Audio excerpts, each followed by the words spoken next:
Her dream scholarship was supposed to be a triumph. Instead, it became the catalyst for a betrayal so cruel it nearly cost my daughter everything. The letter that changed my daughter's life arrived on a Tuesday. I remember the exact shade of the afternoon sun slanting through the kitchen window, catching the dust motes dancing in the air as Lily stood there, frozen, holding the cream-colored envelope with the university's regal crest on it. For a moment, neither of us breathed.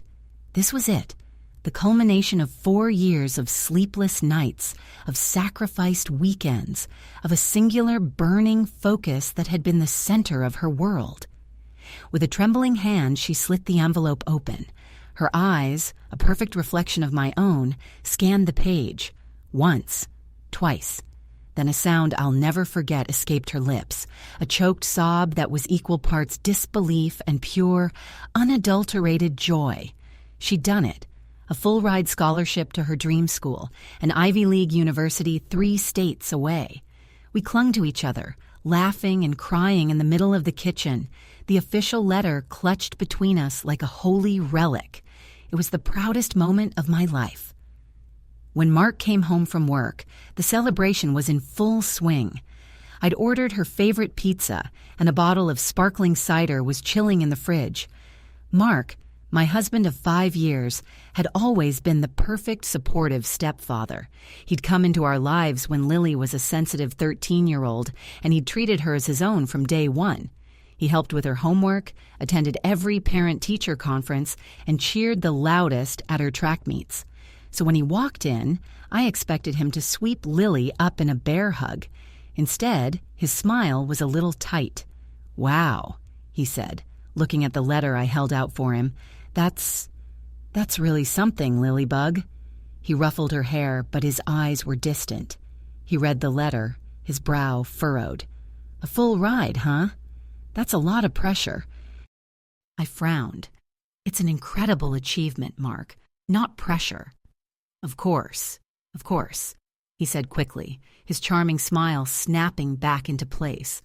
"I'm just saying those schools are a different league. We need to make sure she's really prepared." Lily's ecstatic grin faltered slightly. "I am prepared, Mark. I've been working for this my whole life." "I know you have, sweetie.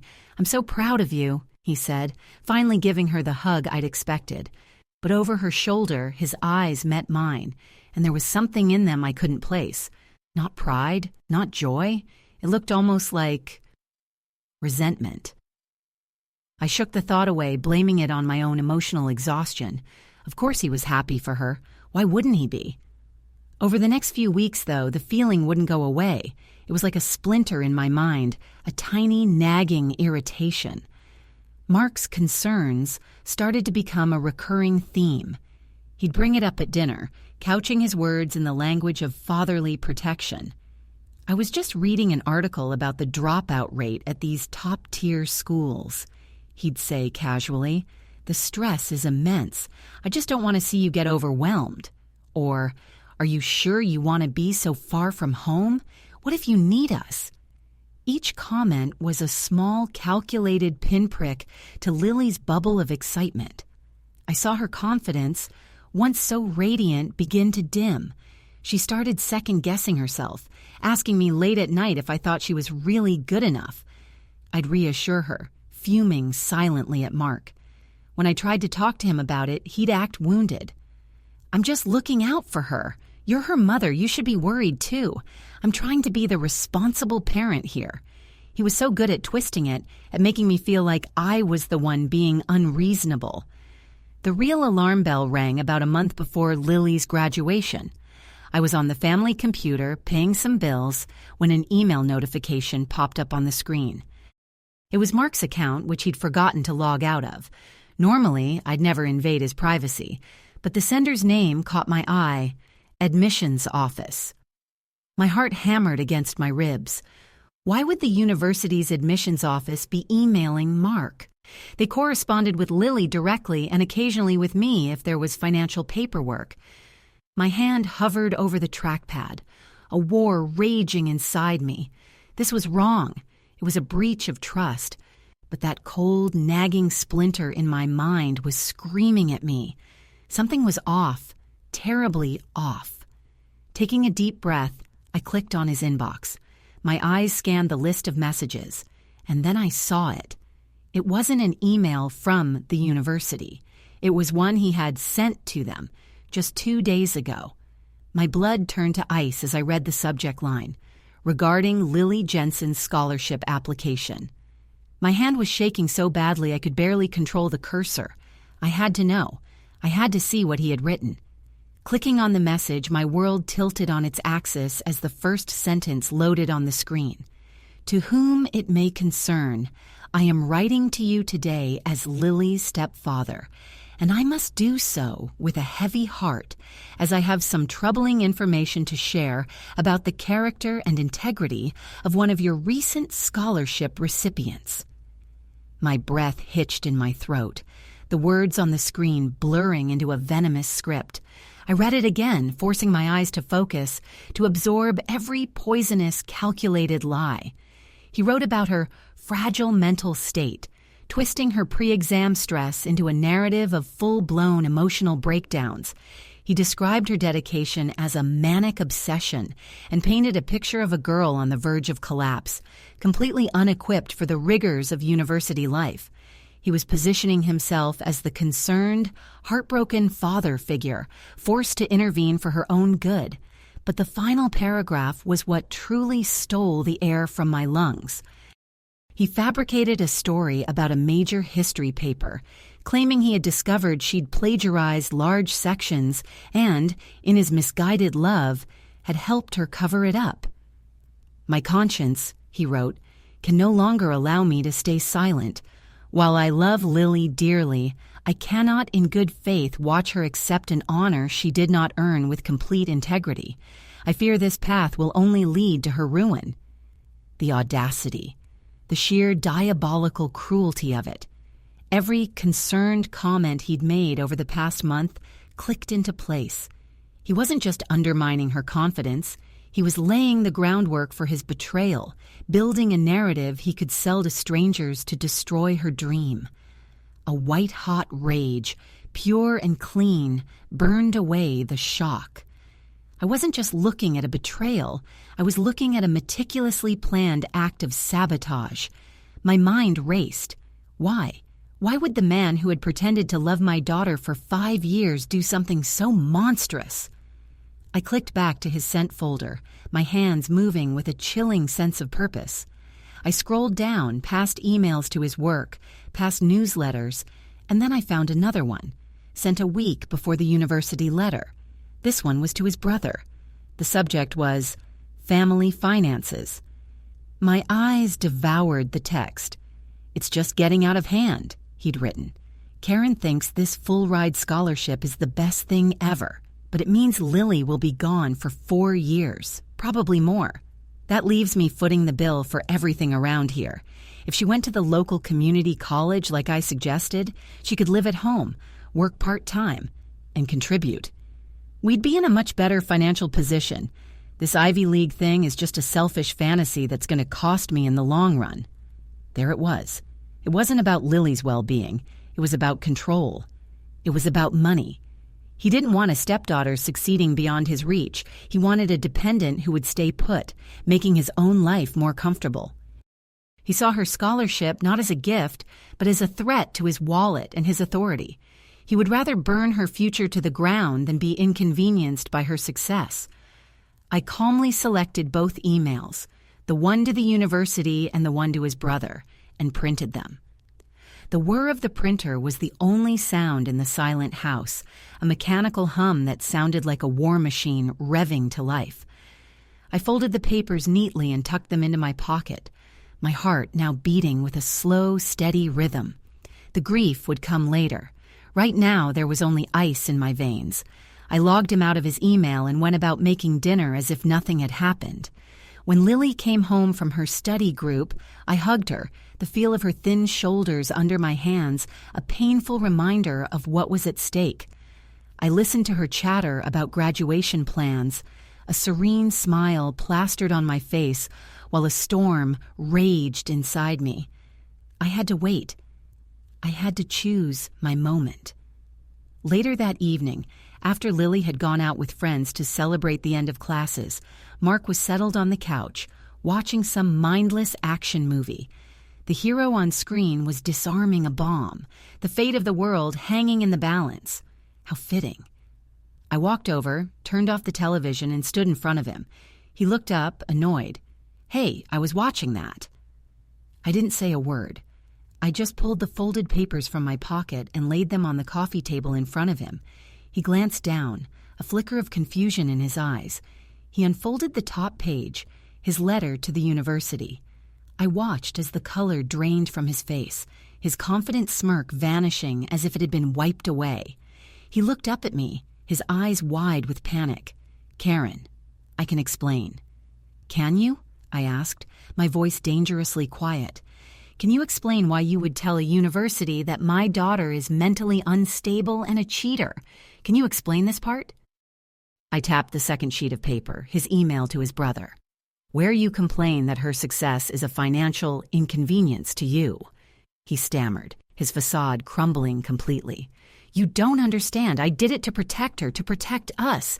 That school would have eaten her alive, and the cost of living—" "I was just thinking about our future."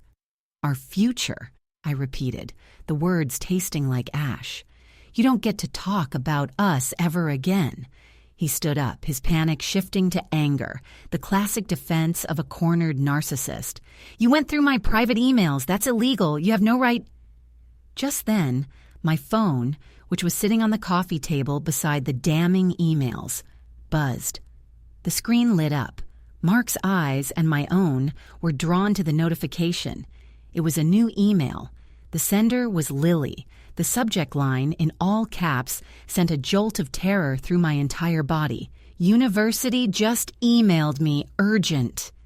And right below it, visible in the preview on the lock screen, was the first line of the message. "Mom, they're putting my scholarship under review pending an integrity investigation." A triumphant, ugly smirk flickered across Mark's face. For a split second, he thought he was winning. "See?" he hissed, gesturing towards my phone. "They're taking it seriously. They know something's wrong. This is for the best, Karen. You'll see." The sight of that smirk, that self-satisfied gleam in his eyes as he watched my daughter's world crumble, was like a lit match to a fuse. The ice in my veins erupted into a volcano. I picked up my phone, my thumb swiping to unlock it, my movements sharp and precise. I didn't open Lily's email. I didn't need to. I knew what it said. Instead, I opened my contacts list. "For the best?" I echoed, my voice low and shaking with a fury I hadn't felt in years. "You think destroying a child's future is for the best? You think lying, manipulating, and sabotaging the person you pretended to love is for the best?" "She would have failed," he shouted, his voice cracking. "I saved her from humiliation. I saved us from having to pick up the pieces." "You saved yourself from having to pay for your own groceries, Mark," I said, my eyes locked on his. I found the number I was looking for and pressed call. I put the phone on speaker and set it back down on the coffee table, right next to his printed confession. The phone rang once, twice. Then a familiar voice answered. "Hello?" It was Carol, Mark's mother, the town gossip, the matriarch of his large, deeply intertwined family, and the president of the local community booster club, a woman whose entire identity was built on the public perception of her perfect family. Mark's face went white. "Karen, what are you doing? Don't you dare." "Carol, hi, it's Karen," I said, my voice eerily calm and sweet. "Sorry to call so late. Is now an okay time? I have something I need to discuss with you about Mark." "Karen, dear, of course." Her cheerful voice chirped through the speaker. "Is everything all right? Mark's not in trouble, is he?" She laughed, a light, airy sound that made my stomach churn. "Actually, he is," I said, never breaking eye contact with my husband, who was now pleading with me silently, his hands held up in a gesture of surrender. "See, Mark has been very, very concerned about Lily. So concerned, in fact, that he decided to take matters into his own hands to protect her." "Oh?" Carol said, a note of confusion entering her tone. "That sounds like my Mark, always looking out for everyone." Yes, well, his version of looking out for everyone involved writing a letter to her dream university, I continued, my voice gaining strength. He told them that Lily, your granddaughter in every way that matters, is mentally unstable and an academic fraud. He told them she plagiarized a paper and that he helped her cover it up. The silence on the other end of the line was deafening. I could practically hear the gears turning in Carol's head. Mark was mouthing, "Hang up, hang up," his face a mask of pure terror. "He did this," I went on, my voice rising, "because he didn't want her to move away. He did this because he didn't want to lose the financial contribution he thought she'd make if she stayed home and went to community college. I have it all right here, Carol," in an email he sent to his brother. He valued a few $100s a month more than he valued Lily's entire future. I heard a sharp intake of breath on the other end. Mark, are you there? Is this true?" Carol's voice was no longer cheerful. It was sharp, brittle. Mark just stood there, speechless, cornered by his own mother's voice booming from the speakerphone. "Oh, he's here," I said. "He's just admiring his handiwork, because the university just contacted Lily. Her scholarship, the one she worked for every single day for 4 years, is now under an integrity investigation. All thanks to the heroic protective actions of your son." I let the words hang in the air, a public indictment in our own living room. "Put him on the phone," Carol demanded, her voice like steel. I just smiled, a cold, grim smile, and gestured to the phone. Mark looked from me to the phone and back, a trapped animal. He knew what was coming. It wasn't just his mother, it was his aunts, his uncles, his cousins, the whole church congregation, the entire town that saw him as the perfect husband and stepfather. His pristine image was about to be shattered by the one person he thought he could control. He slowly reached for the phone, his hand trembling. "Mom, it's not what she says." "Is it true, Mark?" she cut in, wasting no time. "Did you write that letter?" He swallowed hard, his eyes darting around the room as if looking for an escape. "Yes, but—" "Then you are a fool," she snapped.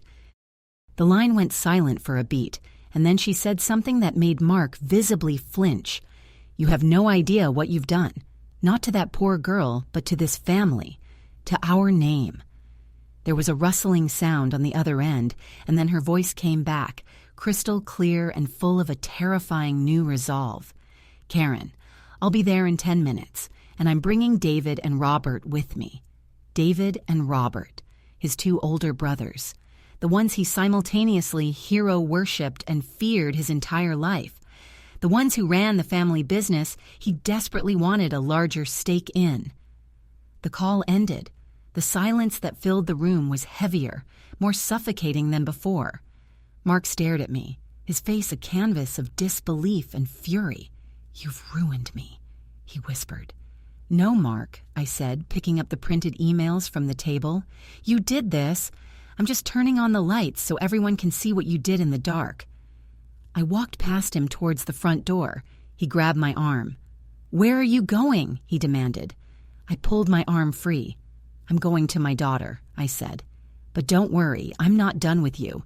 This was just the opening act. Your mother and brothers can have the intermission. The grand finale," I paused, looking him dead in the eye, "is going to be much, much more public." Just as I opened the door, a car screeched to a halt in our driveway, its headlights flooding the living room. It was followed immediately by another. His family had arrived, and from the grim set of Carol's jaw as she got out of the car, I knew this was only the beginning. But as I turned to leave, my phone buzzed again. This time it was a text, not from Lily, but from an unknown number. My heart leaped into my throat. The message contained only 2 words, and they made my blood run cold. "We know." My mind blanked. We know?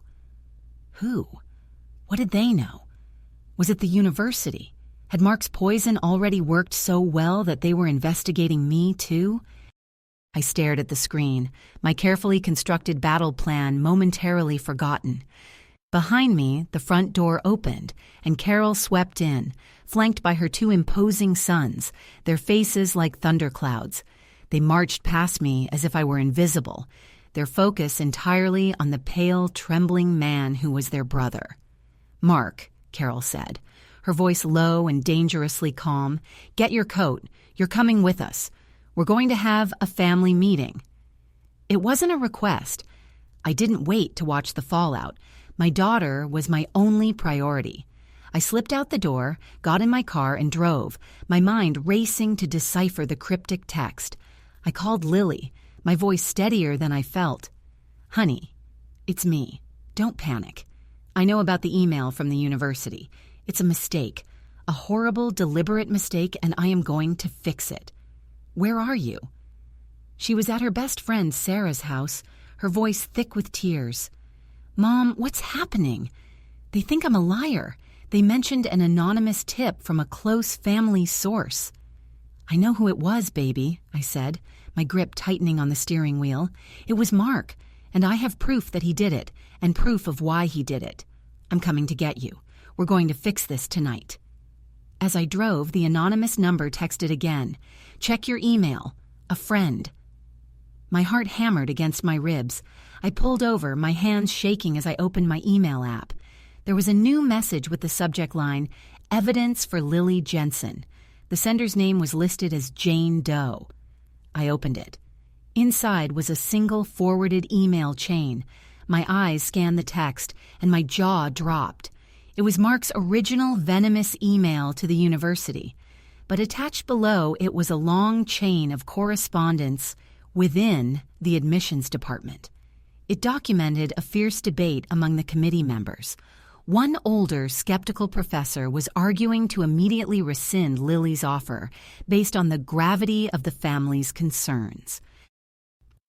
But another, younger admissions officer was fighting back, pointing out the suspicious timing and the vague, character assassination nature of the letter. This younger officer, the one who was clearly my anonymous friend, had argued for a more thorough investigation before ruining a student's life. The final email in the chain was from the Dean of Admissions himself, sent just an hour ago. "We will proceed with the integrity review, but do so with extreme caution. Something about this tip feels personal. Get in touch with the student and her mother immediately."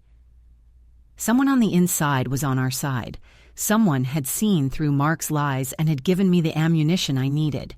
Hope, fierce and bright, surged through me. When I got to Sarah's house, I found Lily curled up on the couch, her face tear-streaked.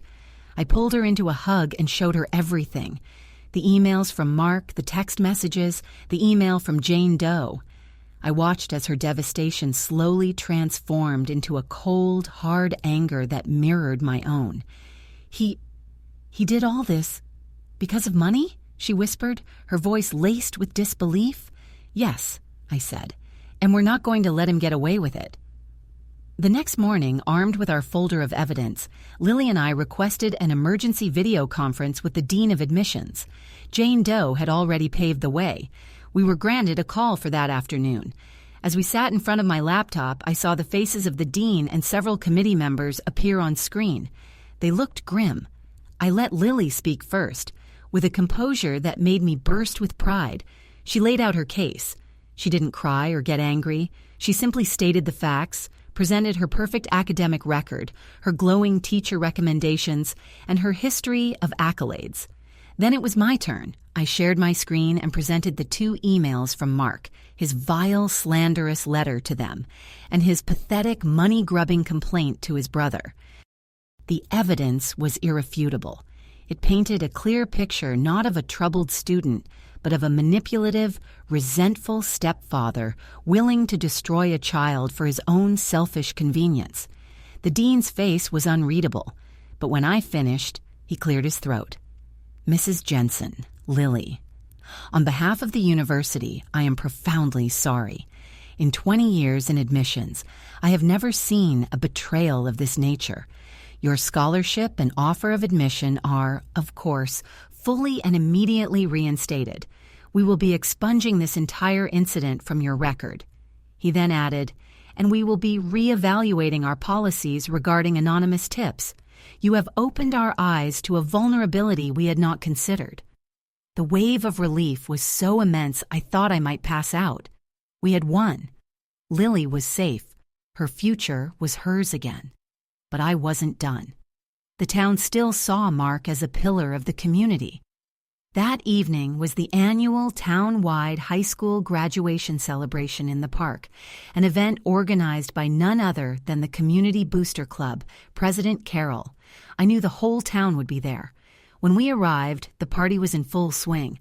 I saw Mark standing with his brothers near the stage, looking haggard and defeated. Carol was trying to maintain appearances, but her smile was brittle. They saw me walking towards them, Lily at my side, and they tensed. Mark took a step forward as if to block me. "Karen, don't do this," he pleaded under his breath. "Do what, Mark?" I asked loudly, my voice carrying to the people nearby who were starting to turn and look. "Do what you did to my daughter? Lie? Manipulate? Sabotage?" He flinched, as if I'd struck him. Before he could respond, the mayor stepped up to the microphone on the stage to congratulate the graduating class. He gave a nice speech and then said, "And now, I want to invite up a student who truly embodies the spirit of our town's values of hard work and integrity. This young woman overcame every obstacle to earn a full scholarship to one of the best universities in the country. Let's hear it for Lily Jensen." A ripple of confusion went through the crowd. They all knew Lily, and they had likely heard the rumors that Mark had already started spreading about her changing her mind about college. Lily, her head held high, walked to the stage. She took the microphone, her eyes scanning the crowd until they landed on Mark. "Thank you, Mayor," she said, her voice clear and strong. "I'm so honored to accept my scholarship. I worked very hard for it, but I almost lost it. I almost lost it because my stepfather, Mark Peterson, sent a letter to my university full of lies about my character and my mental health. He did this because he didn't want me to leave. He wanted me to stay here and help him pay his bills." A collective gasp went through the crowd. I watched as every eye in that park turned from Lily to Mark. His face, once handsome and charming, was now a grotesque mask of shame and exposure. His mother looked like she wanted the ground to swallow her whole. "But he failed," Lily continued, her voice ringing with triumph, "because the truth is more powerful than lies, and my future is not for sale." She laid the microphone down and walked off the stage to stunned silence, which then erupted into thunderous applause. She came straight to me, and we held each other, the authors of our own justice. We didn't stick around to watch the rest. We simply walked away, leaving Mark to be devoured by the town he had tried so hard to impress. His ruin was complete, public, and entirely of his own making.